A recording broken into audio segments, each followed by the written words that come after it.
welcome back to the channel. So today's video is made by many of you emailing me in such a panic, and it breaks my heart to see, guys, to see so many of you emailing because you're so worried and you're not sure what to do. And I'm talking about all the current things that people everywhere on any news outlet, on YouTube, say prepare for the war, prepare for the war, prepare for the war. And many of you, especially the new preppers, emailing and say, well, what's actually happening? They're panicking because we'll actually say, how on earth do you prepare for the war? Because they're so tired of being bombarded with things like, obviously, the current news headlines that some of you just get really overwhelmed. And I have done a video where I suggested to step away from this and not keep watching that.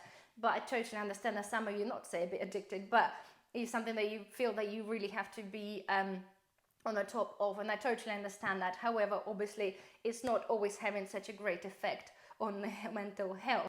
First of all, I kind of wanted to bring this out to your attention, and hopefully that might help you just to understand and maybe put your mind at ease a little bit. A lot of the things that are currently happening in the news, obviously, and the tactics, I would say YouTubers and the news headliners make, it is pretty much scaremongering to some degree. I totally understand that shit's going on in the world, guys, but it is all in a way done specifically to, obviously, to grab your attention, which is kind of in a way understandable because they're doing this to make money.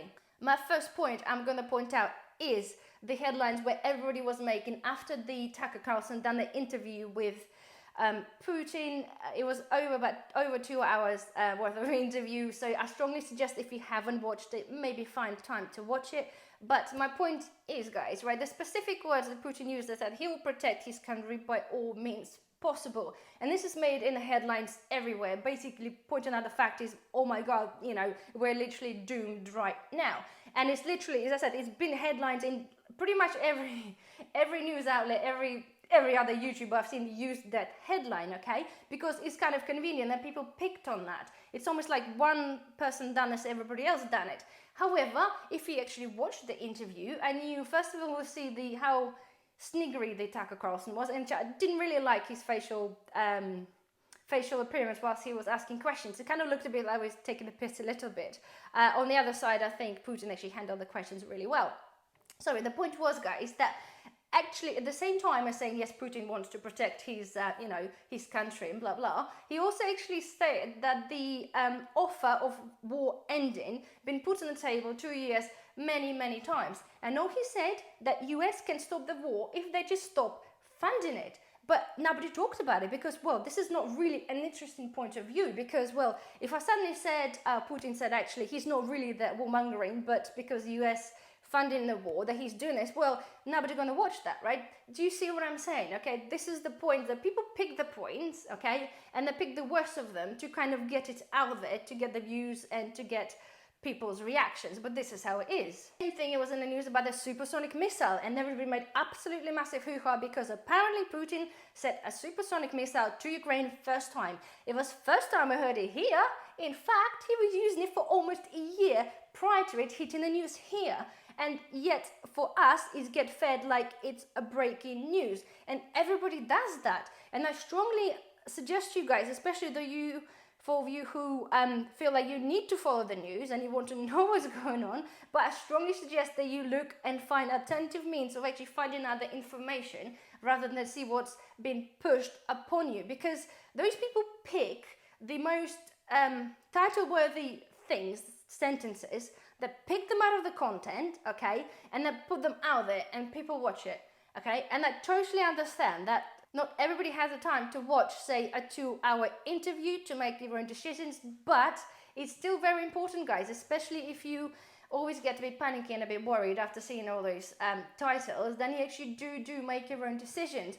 And I totally understand, right? I'm not got my hand in the sand or anything. I know the shit's going on, things are happening, things are escalating. However, those titles are there to get your attention and potentially get you scared. This is what you don't want, because you've been emailing saying that you're kind of a bit tired of this and a bit scared of it because there's so much of it. So if you can't step away from that, my advice to you guys is to do your own research and watch from the horse's mouth rather than watch for somebody who watched somebody and then a video or written an article about it. I think it's super important. And as a prepper, guys, I've learned that myself. Like when I've gone through the my little downside last year, when it's too much of it, is the panicky stuff. It's the same thing. I learned to pick my sources very, very carefully, okay? So my advice to you, do that. So next thing, actually answering your questions, how on earth do we prepare for the war, guys? It's very difficult. It is very difficult because we don't actually know, it's when it's gonna happen, and which means it's gonna escalate, okay? And so it's really kind of hard to sort of envisage how to prepare for something when people say prepare for the war, but nobody can actually answer the questions. How do you actually prepare for the war? It's in a nutshell, guys, you can't really prepare for the war, but you can prepare for the consequences of what's going to happen. So first of all, guys, of course, there's going to be supply chain disruptions. It's just what it is, okay? It already is happening anyway with the Red Sea, we know this. And we've seen the shortages of the tea. Like IKEA had delivery issues last November or something because of the same issue. So the thing is going to be inevitably it's supply chain problems. As an island, because we're pretty much 50% dependent on the imports, depending what's obviously going to be held up, and it's going to be a massive implications with that. We're going to be seeing lack of things on the shelves, be it food, be it anything else, guys. This is what it is, and this is one of the first parts that it's going to be affected. Second part is, of course, guys, is agriculture. We're already struggling anyway, we all know this, but it's going to get potentially even worse if things escalate, especially if the normal people get obviously called up to the army, and obviously we know, guys, it's been said that we don't have enough people because half of them identify as trees or whatever else. But the point is, it's going to be a shortage of labor, okay? Because of the farmers, especially of the specific age, is going to be shortages of labor. And that means farmers, not even now at the reduced scale, won't be able to potentially produce anything at all. If so, maybe a little bit. But it's going to have, again, a knock-on effect as a country to what we were able to produce. We won't be able to produce anymore. Next things, guys, that will be the infrastructural damage, okay? Again, that kind of goes without saying. We're talking about the severe conflict here. We're talking about that could be water, that could be electricity.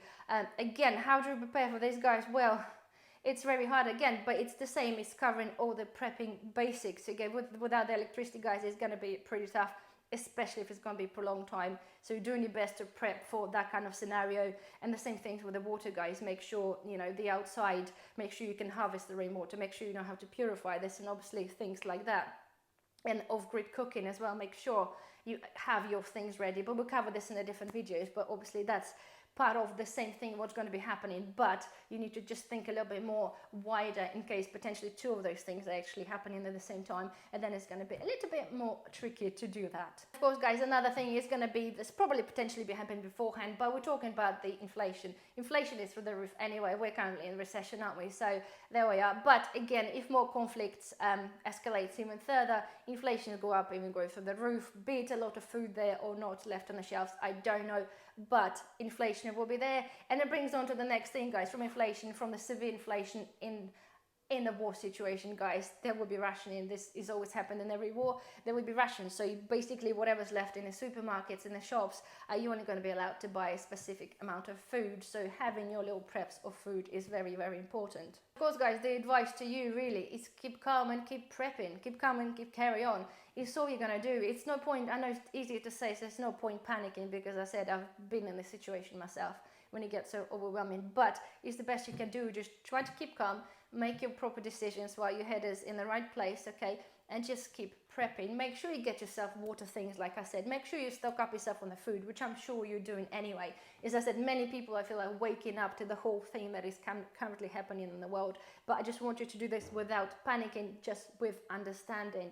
And I think the really important one, I mentioned it, I think all the preppers mention this, guys, is try to grow something. Try to grow something yourselves, okay? At least have things ready.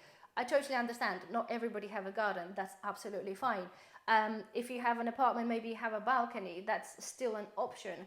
If you don't have a balcony, you have a windowsill, okay? So you can still grow things. It's harder to grow things inside in the smaller spaces, but it is possible, okay? Even if somebody mentioned before, well, I don't have a windowsill. Okay, well, put a table under the window or next to the window. There's your windowsill. You can grow seeds on there. And you don't need to grow a lot. You don't need to grow yourself potatoes. We're talking about just a little bit of sustainability in the tougher times, like grow yourself some lettuce, grow yourself some radishes. Those things are really super easy to grow and possible with the rotation. You can grow a little bit, but successionally sow stuff. So once you're finishing the lettuce, the new one will be coming on, if that makes sense. Okay, and at the same time as well, guys, I know we said the allotments. Allotments are absolutely godsend, and that could be nightmare because the waiting lists are absolutely like huge. In my previous house, right, the waiting list for allotment was 10 years. I've been in the house 8 years. We moved away. I obviously never got the allotment. However, here when we moved to Wales, a waiting list on the allotment is years as well. However, I managed to get mine after just 2.5 years waiting. So don't like feel like because it's a long waiting list, don't feel that you can't apply for this. Apply for this and wait. It could be too late, guys. By the time you get it, you could be moved away, or like literally shit happened, and you know, many things could happen. However, because you're on the list, right, it's not just people give up allotments for many reasons. People move away from the area, people have health implications, people just can't be asked for them, people just get it that they can't control, or it's too much requirements, or it's too expensive for them to pay for them now. It's many reasons that people leave in. So don't feel like you shouldn't, or you don't want to apply because you will never get one. Just apply and just wait, and you just never know. So anyway, guys, right, I hope, okay, I don't do those kind of videos, but when you kind of messaging me in the panic, I felt I really have to express my opinion on the matter. And I do hope at least some of you found this helpful, and I do hope you just calm down a bit, okay, just continue doing what you do, just chill a little bit, and that's that. Keep calm and carry on. Anyway, guys, well, thank you very much for watching, and I'll see you in the next one. Bye-bye.